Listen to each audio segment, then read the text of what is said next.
हाय मुलांनो, तर आज आपण बघणार आहोत EVS 2 चा second lesson history and the concept of time.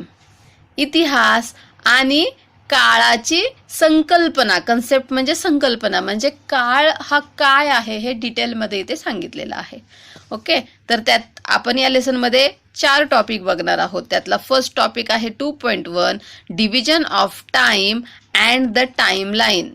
म्हणजे काळाचे वर्गीकरण. डिव्हिजन म्हणजे काय, काळाचे प्रकार काय आहे, त्याला कसं विभागलं गेलेलं आहे.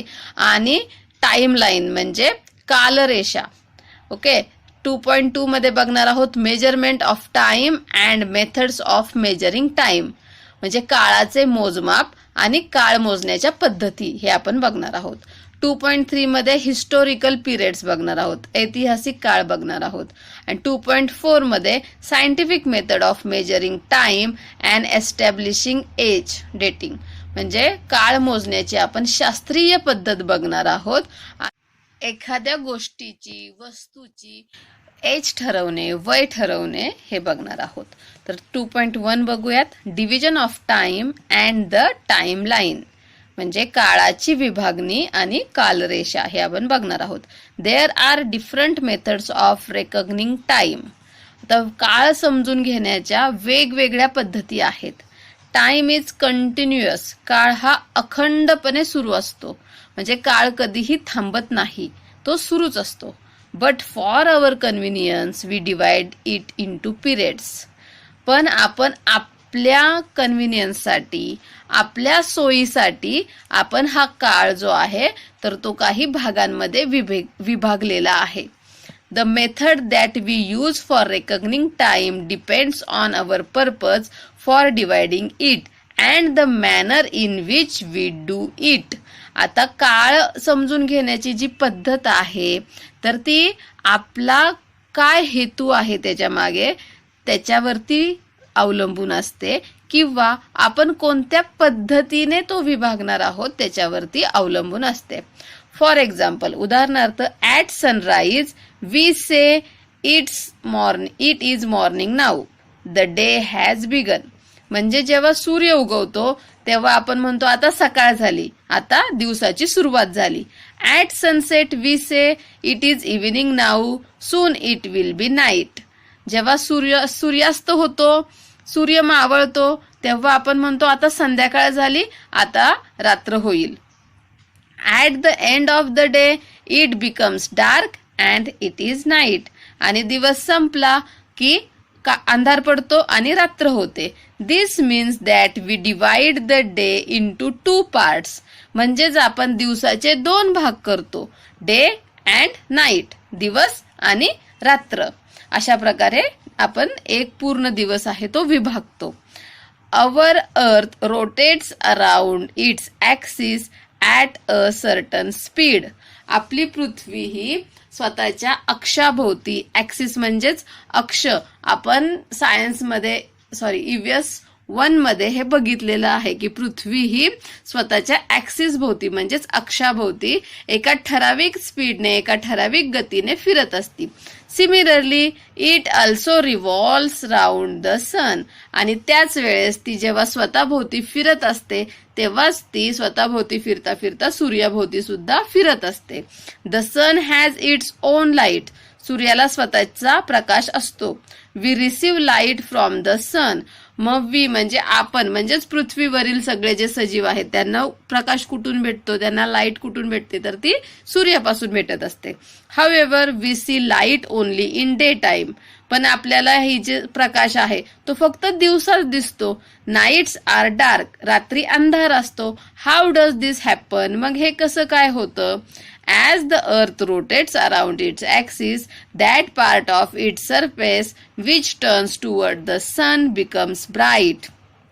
पृथ्वी जेव्हा स्वतःभोवती फिरत असते तेव्हा तिचा जो पृष्ठभाग सूर्याच्या समोर येतो तर तो ब्राईट असतो, म्हणजे तिथे प्रकाश पडतो.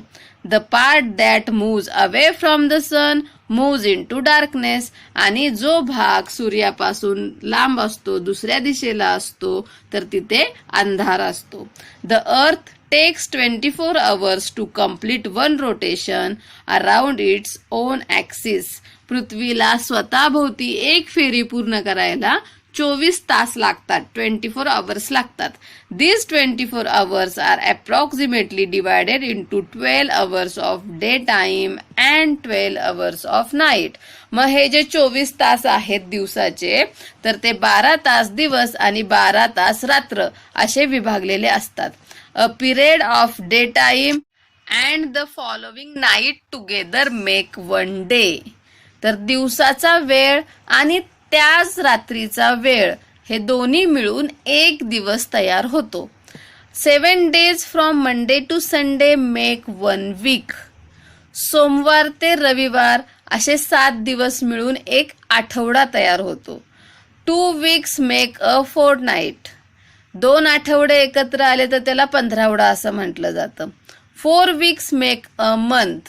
4 आठवड्याला 1 महिना म्हटलं जातं. 12 months मेक अ इयर. 12 महिने मिळून 1 वर्ष तयार होतं. In this manner we reckon time in bigger and bigger units. आणि मग अशा प्रकारे आपण काळ हा एका दिवसापासून एका वर्षापर्यंत अशा प्रकारे आपण मोजतो. 1 year is followed by another and when 100 years go by a century is completed. म्हणजे आपल्याला समजलं आता 1 वर्ष कसं तयार होतं. असे 1 वर्ष 2 वर्ष असं वर्षामागून वर्षे जातात आणि जेव्हा 100 वर्ष पूर्ण होतात तेव्हा आपण म्हणतो 1 सेंचुरी झाली, म्हणजेच 1 शतक पूर्ण झालं. When 10 centuries, that means 1000 years are gone, a millennium is completed. जेव्हा असे 10 सेंचुरी होतील, 10 शतक होतील, म्हणजेच 1000 वर्ष होतात, तेव्हा आपण म्हणतो की मिलेनियम झालं. ओके, म्हणजे सहस्त्रक असं त्याला मराठीत म्हणतात. Such a method of dividing time is known as a unilinear division of time. मग अशी ही जी मेथड आहे याला आपण काळ आपण अशा प्रकारे विभागतो तर तिला एक रेषीय वर्गीकरण असं म्हटलं जातं. कॉमन इरा, ख्रिश्चन इरा, म्हणजे आता जे आपण वापरतो, आपण आता 2022 साल चालू आहे तर ते लिहिताना इसवी सन 2022 असं लिहितो. मग हा इसवी सन, कॉमन इरा आणि ख्रिश्चन इरा म्हणजेच इसवी सनाचा काळ आहे. In the unilinear division of time, years that followed one after the other are arranged in serial order. आता ही जी एक रेषीय पद्धत आहे काल विभागणी करण्याची, तर त्याच्यामध्ये वर्षामागून वर्ष हे एका सिरियल ऑर्डरमध्ये म्हणजे 1, 2, 3, 4, 5 असे अरेंज केलेले असतात, अशीच येत असतात. In history books also a chain of events that followed one after the other is presented in a linear and serial manner. मग अशा ज्या इतिहासाची पुस्तकं असतात त्याच्यामध्ये सुद्धा ज्या काही ऐतिहासिक घटना घडलेल्या आहेत, इव्हेंट्स म्हणजे काय, काही ऐतिहासिक घटना घडलेल्या आहेत, तर त्या पण एकामागून एक प्रेझेंट केलेल्या असतात, दाखवलेल्या असतात. तर त्या सुद्धा एका सरळ लाईनमध्ये, म्हणजे पहिल्यांदा काही घटना घडली, त्याच्यानंतर कोणती घटना घडली, अशा पद्धतीने त्या सांगितलेल्या असतात. For this, usually we refer to common era, Christian era, written in short as CE or AD, Anno Domini, which means in the year of our Lord. ठीक आहे, मग आपण ह्या घटना दाखवण्यासाठी इसवी सणाचा वापर करतो. कॉमन इरा म्हणजेच इसवी सन असा आपण त्याचा वापर करतो आणि ते लिहिताना C for common and E for era. Okay, CE किंवा C for Christian, E for era असं CE लिहितो. तुम्ही बघा, जे जुने इतिहासाचे जे जुन्या काळातले जे धडे असतील, लेसन्स असतील, तर त्याच्यामध्ये आपण असं CE, BCE असे शब्द वापरलेले आहेत, हो ना. किंवा AD फॉर ॲनो डोमिनी यासाठी सुद्धा वापरलेला आहे. The calendar we used today is based on the Christian era, now called the common era. तर आपण जे कॅलेंडर वापरतो आपल्या घरामध्ये, जे कॅलेंडर असतं म्हणजे जानेवारी महिन्याचं, फेब्रुवारी महिन्याचं, सगळ्या महिन्यांचं जे कॅलेंडर आहे, तर ते कॅलेंडर याच्याच आधारावर आहे, याच इसवी सणाच्या आधारावर आहे. त्याला पहिले ख्रिश्चन इरा म्हणायचे, आता कॉमन इरा असं म्हटलं जातं. The era begins in memory of Jesus Christ. येशू ख्रिस्तांच्या स्मरणार्थ हे जे इसवी सन आहे तर ते तयार केलं गेलं आहे. The first year of this era is the year Wien it begin. आता हे या प्रकारे जेव्हा कॅलेंडर सुरू करण्यात आलं कॉमन इरा इसवी सणाचा वापर करून, तर त्या वर्षाला पहिलं वर्ष पकडलं गेलं. It is shown with the number 1. मग ते वर्ष 1 या नंबरने दाखवलं गेलं. The years after that are indicated by the next numbers in serial order. मग त्या एका वर्षानंतर जेव्हा परत दुसरं वर्ष आलं तर त्याला 2 वर्ष, त्या दुसऱ्या वर्षानंतर पुढचं वर्ष आलं तेव्हा त्याला 3 वर्ष. अशा प्रकारे इयर्स सिरियल ऑर्डरमध्ये म्हणजे 1, 2, 3, 4 असे दाखवले गेले. The first 100 years, that means the first century of this era is written as 1200 CE or 1200 AD. आता पहिलं वर्ष ते 100 वर्ष, पहिलं 100 वर्ष यांचा जो काळ आहे, या इसवी सणाचा जो काळ आहे, तर तो 1200 CE कॉमन इरा असा दाखवला जातो किंवा 1200 AD एनो डोमिनी असा दाखवला जातो. The period of first millennium of this era is written as 12,000 CE और 12,000 AD. आता याच इसवी सणाचा जो सहस्त्रक म्हणजे मिलेनियम म्हणजे 1000 वर्ष जेव्हा पूर्ण होतात तर तो कालावधी दाखवताना 1 to 1000 common era, 1 to 1000 Anno Domini असं दाखवलं जातं. Time before the common era और ख्रिश्चन इरा. आता जेव्हा हे इसवी सन सुरू झालं त्याच्या आधीचा जो काळ आहे, ठीक आहे, तर तो काळ कसा दाखवला जातो ते आपण बघूया. The period before the common Ira is known as the time before common Ira, BCE और बिफोर क्राइस्ट. ओके, तर इसवी सन सुरू होण्याच्या आधीचा जो काळ आहे तर तो बिफोर कॉमन इरा म्हणजेच before C for common, E for era, BCE किंवा बिफोर क्राइस्ट BC असा दाखवला जातो. The years of this period are counted and written in reverse order. आता या काळामधील जे इयर्स आहेत तर ते उलट्या ऑर्डरमध्ये दाखवले जातात. The first century before the common era began at the year 100 before common era and ended with 1 BCE. तर आपण जसं मागे जाऊ म्हणजे त्या इसवी सन सुरू झाल्याच्या जसं मागे जाऊ तर ते उलट्या ऑर्डरने लिहिलं जातं.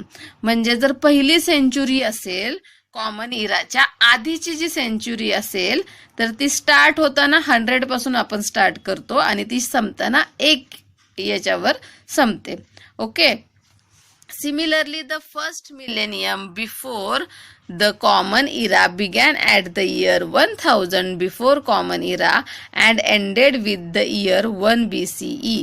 आणि त्याचप्रमाणे कॉमन इरा इसवी सन पूर्ण होण्याच्या आधीची जी 1000 वर्ष आहेत तर ती आपण कशी काउंट करणार, तर पहिल्यांदा 1000 वर्ष काउंट करणार आणि त्याच्यानंतर 1 वर्ष येईल तेव्हा ते थांबणार आहेत. Okay, so the first century before the common era is indicated as 100 to 1 before common era and the first millennium before the common era is indicated as 1000 to 1 before common era. तर पहिले जे शतक आहे common इराच्या इसवी सणाच्या आधीचं जे पहिलं शतक आहे तर ते दाखवताना 100 ते 1 बिफोर कॉमन इरा असं दाखवलं जातं म्हणजे इसवी सणापूर्व आणि 1000चं जे आहे सहस्त्रकाचं दाखवताना 1000 ते 1 बिफोर कॉमन इरा इसवी सन पूर्व असं दाखवलं जातं. म्हणजेच बघा ना, आता जर 100 वर्षाच्या जर आपल्याला मागे जायचं असेल तर आपण पहिल्यांदा 100 म्हणतो, मग 99 म्हणतो, मग 99, 98, 97, 96 आणि मग 1. हो ना, म्हणजे मागे जाताना आपल्याला उलटीच गणती करत जावं लागतं आणि पुढे जाताना आपल्याला 1, 2, 3, 4 असं करावं लागतं. समजलं? म्हणजे इसवी सन सुरू व्हायच्या आधीचा जो काळ आहे तो BCE ने काउंट केला जातो आणि इसवी सनाचा नंतरचा जो काळ आहे तो CE याने मोजला जातो. ठीक आहे, इथपर्यंत हे क्लिअर झालं. Let us look at some examples of this method of indicating time before the common or Christian era. तर आता आपण हे इसवी सन पूर्ण होण्याच्या आधीचा जो काळ आहे तो कसा दाखवला जातो तर त्याच्या काही पद्धती बघणार आहोत. The life time of Vardhaman Mahavir is written as 599 BC to 527 BC. तर वर्धमान महावीर यांचा जो आयुष्याचा काळ आहे, लाईफ टाइम आहे त्यांचा, तर ते कधी जन्मले आणि कधी मृत्यू पावले, तर हे दाखवताना, हे दर्शवताना आपण कसं दर्शवतो, 599 before Christ okay to 527 BC असं दाखवतो. The life time of Gautam Buddha is written as 563 BC - 483 BC. तर गौतम बुद्धांचा सुद्धा काळ दाखवताना ते बिफोर कॉमन इरा आहेत, म्हणून 563 BC - 563 BC टू 483 BC असं दाखवलं जातं. ठीक आहे, इथे दाखवलेत बघा, before Christ, before common era, okay, anno domini किंवा कॉमन इरा. ठीक आहे, तर ते दाखवताना कसं दाखवलेलं आहे बघा. समजा इथून इसवी सनाची सुरुवात झालेली आहे, मग ते दाखवताना इथून 1 to 100, 1 to 500, 1 to 1000, 1 to 1500, 1 to 2000. आणि जेव्हा आपण बिफोर जातो म्हणजे इसवी सन पूर्ण होण्याच्या अगोदर, तेव्हा सुरुवातीला 100 आहे, त्यानंतर 500 आहे, त्याच्यानंतर 1000 आहे, त्यानंतर 1500 आणि 2000 आहे. ओके, आता measurement of time and methods of measuring time. तर काळ मोजणं, काळाचं मोजमाप आणि ते मोजण्याची ज्या पद्धती आहेत त्या आपण बघूया. To measure time is to measure the length of the time. काळ मोजायचंच म्हणजे काय, तर त्या काळाची लांबी किती होती ते मोजायचं आहे.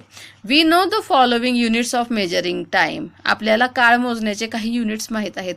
Second, minute, hour, day, week, fortnight, month, year, century and millennium. जसं आत्ता आपण बघितल्याप्रमाणे की सेकंड, मिनिट, तास, दिवस, आठवडा, पंधरावडा, महिना, वर्ष, शतक आणि सहस्त्रक हे आपल्याला काळ मोजण्याचे युनिट माहीत आहेत. A second is the smallest of these units. तर याच्यामधलं हे जे सेकंड आहे, तर या सगळ्या युनिट, ह्या सगळ्या एककांमधलं हे सगळ्यात छोटं युनिट आहे. There are various methods of measuring time in different parts of the world. आता जगामध्ये वेगवेगळ्या ठिकाणी वेगवेगळ्या पद्धती वापरल्या जातात काळ मोजण्यासाठी. Of this the common or Christian Ira is the most widely used. आणि या वेगवेगळ्या मेथडपैकी सगळ्यात जास्त वापरली जाणारी मेथड म्हणजे कॉमन इरा किंवा ख्रिश्चन इरा ही आहे. We generally indicate a particular day by writing the date of that day. आता आपण एखादा दिवस सांगायचा झाला तर काय करतो, तर तिची आपण तारीख लिहितो, डेट लिहितो.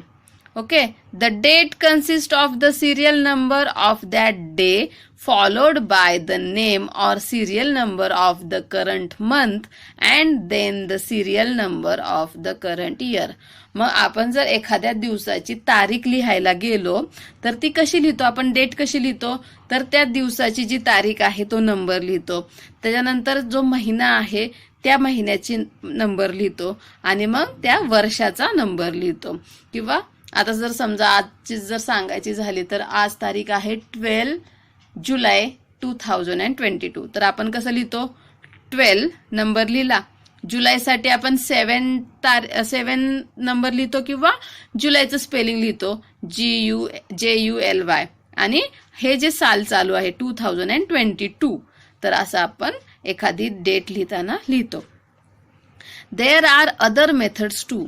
आता अजून ह्याच्या पद्धती आहेत. We have seen that the Christian era began in the memory of Jesus Christ. Okay, येशू ख्रिस्तांच्या स्मरणार्थ आपला हा ख्रिश्चन इरा. ओके, हा सुरू झालेला आहे. म्हणजे इसवी सनाची सुरुवात कशामुळे आपण करतो, तर येशू ख्रिस्तांच्या स्मरणार्थ आपण हा इसवी सन सुरू केलेला आहे. It is an age old custom to start a new era to commemorate a special event as for example the coronation of a great king. तर आता ही एक जुनी पद्धत आहे की कोणतीही एखादी महत्वाची घटना घडली तर तिच्या स्मरणार्थ आपण हा असा इसवी सन सुरू करतो. ठीक आहे. तर एक्झाम्पल आहे की एखाद्या महान राजाचा जो राज्याभिषेक झालेला आहे ते सुद्धा एक कारण होतं.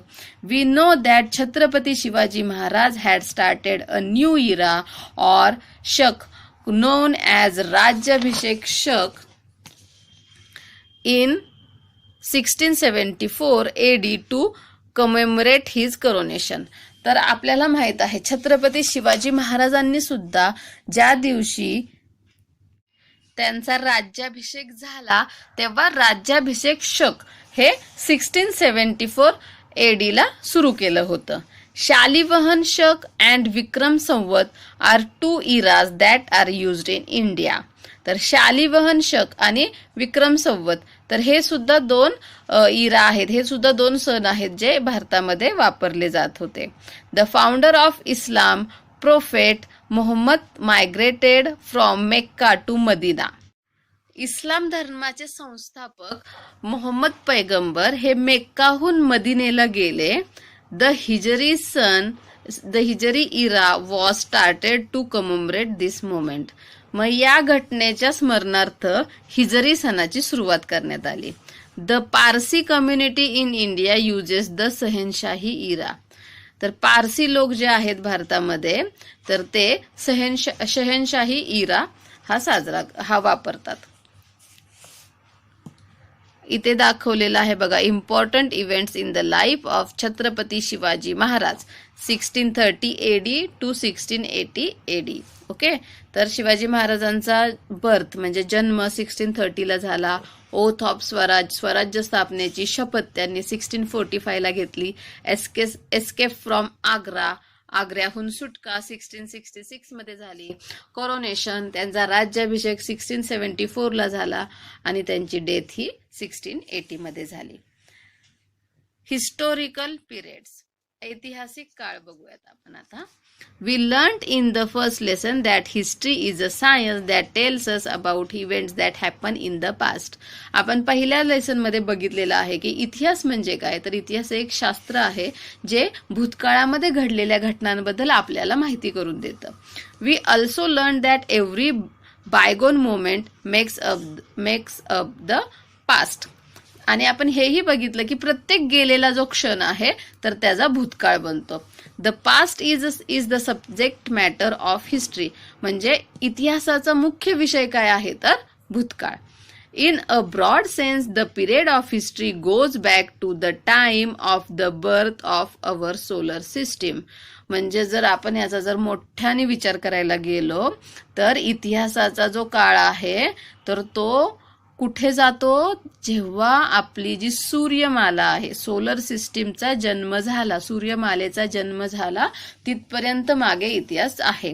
Our solar system came into being about 4.5 billion years ago.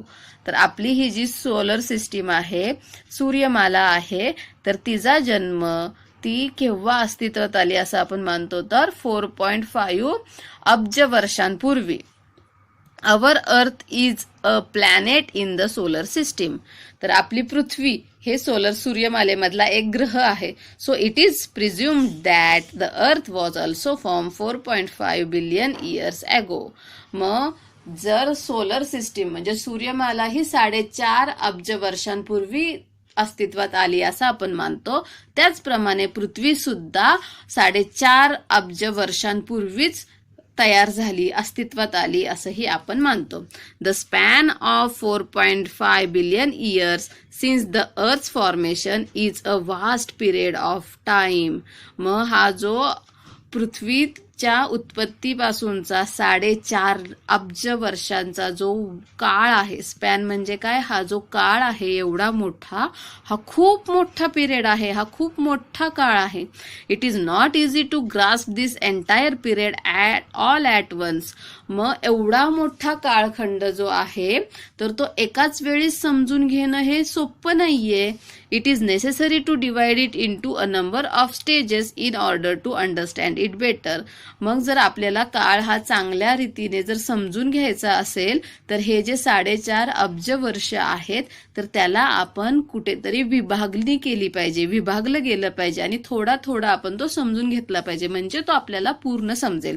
Therefore the time in history is divided into 2 main periods. आणि म्हणून हा जो पूर्ण इतिहासाचा काळ आहे तर तो 2 भागांमध्ये विभागला गेलेला आहे. Pre historic and historic. Pre historic म्हणजे प्रागैतिहासिक म्हणजे इतिहासाच्या अगोदर, आणि हिस्टोरिक म्हणजे ऐतिहासिक पिरियड. तर आपण बघूया आता प्री हिस्टोरिक पिरियड म्हणजे काय. Pre history simply means before history. Pre म्हणजे आधी, म्हणजे इतिहासाच्या आधीचा काळ जो आहे तो प्री हिस्टोरिक काळ आहे. The prehistoric period is the period for which no written records are available by which to write its history. तर आता प्री हिस्टोरिक पिरियड म्हणजे काय, इतिहास म्हणजे काय, तर तो कोणीतरी लिहून ठेवलाय किंवा त्याचे काहीतरी पुरावे आपल्याला सापडलेले आहेत आणि त्याच्यावरून आपण त्या शास्त्राच्या आधारे आपण इतिहास लिहितो. पण प्री हिस्ट्री म्हणजे काय, तर त्याचा कुठेही काहीही रेकॉर्ड नाहीये, काहीही त्याच्याबद्दल लिहून ठेवलेलं नाहीये, त्याच्यामुळे आपल्याला त्याच्याबद्दल काहीच इतिहास लिहिता येत नाही. मग त्या पिरियडला म्हणतात प्री हिस्टोरिक पिरियड. आणि हिस्टोरिक पिरियड म्हणजे काय, the historic period is the period for which written records are available using which we can write history. Historic period म्हणजे काय, तर त्याच्याबद्दल काहीतरी इन्फॉर्मेशन ही जुन्या काळामध्ये लिहून ठेवलेली आहे आणि त्याच्याच आधारे आपण इतिहास लिहू शकतो. ठीक आहे, तर 2 आपल्याला काळ कळले की प्री हिस्टोरिक म्हणजे जिथं काहीही रिटन रेकॉर्ड नाहीये, त्याच्यामुळे आपण त्याची काही इतिहास लिहू शकत नाही, तो झाला प्री हिस्टोरिक. आणि सेकंड पिरियड आहे तो हिस्टोरिक, म्हणजे ज्याच्याबद्दल रिटन माहिती लिहिलेली आहे आणि त्याच्यावरून आपण त्याचा इतिहास लिहू शकतो. ओके, आता आपण 2.4 बघणार आहोत, scientific methods of measuring time and establishing age. कालमापनाची शास्त्रीय पद्धत आणि एस्टॅब्लिशिंग एज म्हणजे काल निश्चित करणे, एखाद्याचा काळ किती आहे, त्याचं वय किती आहे ते ठरवणे. We are actually measuring time when we talk about today's date or day of the week etcetera. आपण जेव्हा आजच्या दिवसाबद्दल बोलतो किंवा एक आठवड्यापूर्वी बोलतो तेव्हा आपण तो काळ मोजत असतो, खरं तर तो काळ मोजत असतो. We have seen that there are various methods of measuring time. आताच आपण बघितलं की काळ मोजण्याच्या ह्या वेगवेगळ्या पद्धती आहेत. These methods allow us to identify a particular day, month or year with respect to an earlier or later day, month or year. मग या मेथडमुळे, या पद्धतीमुळेच आपल्याला एखादा दिवस, एखादा महिना किंवा एखादा वर्ष हे आपल्याला ओळखता येऊ शकतं. For example, if it is June then we know that the earlier month was May and the next one will be July. म्हणजे जर आता जून महिना असेल तर हा मागचा महिना होता तो मे होता, त्याच्या पुढे जो महिना येणार आहे तो जुलै महिना येणार आहे, हे आपल्याला समजतं. If today is the 10th of June then we can tell that tomorrow will be the 11th of June and yesterday was the 9th of June. आज जर 10 तारीख असेल तर उद्या 11 तारीख असणार आहे जून महिन्याची, हे आपल्याला माहित आहे, आणि काल 9 जून होतं हेही आपल्याला माहित होतं. Thus when we measure time we actually measure its length. म्हणजेच आपण जेव्हा काळ मोजतो तेव्हाच आपण त्याची लांबी मोजत असतो. The events before the beginning of the common era are mentioned as having occurred before the common era. तर इसवी सन सुरू होण्याच्या आधीच्या ज्या घटना आहेत तर त्या आपण कॉमन इरा सुरू होण्याच्या आधी झालेल्या आहेत असं आपण त्याचा उल्लेख करतो.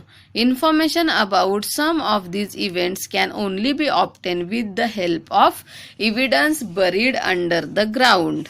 तर आता या काळामधली म्हणजे इसवी सन पूर्ण होण्याच्या काळाच्या आधीच्या ज्या काही घटना आहे तर त्याच्याबद्दल जी माहिती आपल्याला मिळते तर ती कशावरून मिळते तर जमिनीमध्ये गाडले गेलेले त्याचे जे पुरावे आहेत. बरीड म्हणजे गाडले जाणे, जमिनीमध्ये खाली गाडले गेलेले जे त्याचे पुरावे आहेत त्याच्यावरून आपल्याला त्याची माहिती कळते. This evidence is usually in the form of broken manmade artefacts and fallen structures.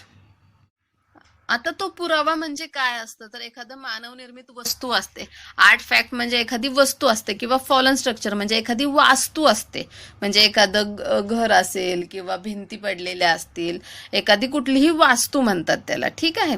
With the help of these remains and using scientific methods, we can determine the time of the event that took place thousands of years ago. आणि मग हे जे remaining आहेत, हे जे अवशेष आहेत राहिलेले, त्याच्या आधारे आणि शास्त्रीय पद्धतीच्या आधारे आपण ती घटना किंवा ती वस्तू, ती वास्तू ही हजारो वर्षापूर्वीची आहे तर याचा शोध घेऊ शकतो. There are many layers of soil deposited one above the other under the surface of the ground. तर जमिनीवरती वर्षानुवर्षे मातीचे थर हे साचत जातात. The period of these layers and of the remains found in them cannot be stated definitely in terms of dates. तर आता जे हे लेयर तयार झालेले आहेत, मातीचे लेयर, आणि त्या मातीमध्ये जे अवशेष सापडलेले आहेत तर ते आपण त्याची एक डेट नाही सांगू शकत, एका ठराविक डेटचेच आहेत ते असं सांगू शकत नाहीत. पण however, a rough estimate of how many years ago they existed can certainly be made using scientific methods such as carbon-14 analysis, 3-ring analysis, dendrochronology असं त्याला म्हणतात, etcetera. These methods are known as dating techniques.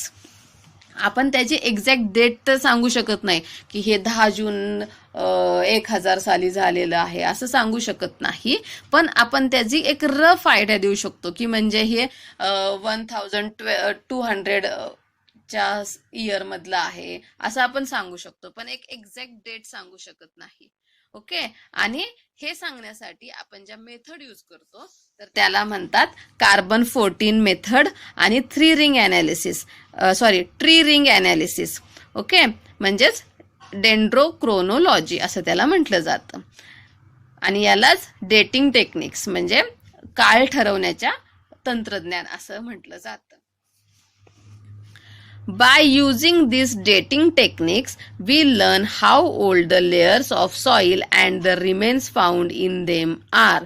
मग या काळ ठरवण्याचे जे तंत्रज्ञान आहे त्याचा वापर करून आपल्याला त्या मातीचे जे लेयर आहेत, मातीचे जे थर आहेत ते किती वर्षापूर्वीचे आहेत आणि त्याच्यामध्ये सापडलेले जे अवशेष आहेत तर ते किती वर्षापूर्वीचे आहेत तर ते आपण सांगू शकतो. Then we can determine their period approximately. आणि मग त्याचा आपण कालावधी जो आहे तो अंदाजे सांगू शकतो, अप्रॉक्सिमेटली सांगू शकतो. अगदी ॲक्युरेट नाही सांगू शकत पण अप्रॉक्सिमेटली सांगू शकतो, म्हणजे सुमारे 1000 वर्षापूर्वी हे सापडलं असं सांगू शकतो. For example, if an earthen pot is estimated to be 5000 years old with the help of dating techniques, we can say that the earthen pot dates back roughly to 3000 before Christ BC. Okay. म्हणजे जर एखादं जे मातीचं भांड सापडलेलं असेल तर ते 5000 वर्षापूर्वीचं आहे असं जर आपल्याला समजलं तर आपण असं सांगू शकतो की ते 3000 बिफोर क्राइस्ट, म्हणजे कारण आता 2000 साल चालू आहे ना, 2200 म्हणजे 2022 हे साल चालू आहे, म्हणजे आता 2000 साल ऑलरेडी झालेले आहेत, 2000 वर्ष झालेले आहेत. आणि ते जर भांड जे आहे ते 5000 वर्षापूर्वीच आहे, म्हणजेच ते इसवी सन सुरू होऊन 2000 झालेले आहेत आणि आपल्याला अजून 5000 वर्ष पाहिजेत, म्हणजे 3000 वर्ष आपण मागे जायचं आहे. ओके. Before Christ. समजलं? म्हणजे आपण सांगू शकतो की ते 3000 BCचं ते भांड आहे. Then we can conclude that the period of the culture to which the pot belongs must be around 3000 BC. आणि मग आपण असं सांगू शकतो की 3000 BC इसवी सन पूर्व 3000 सालची जी संस्कृती तिथे होती त्या काळामधलं ते भांड आहे असं आपण सांगू शकतो. Okay, thank you.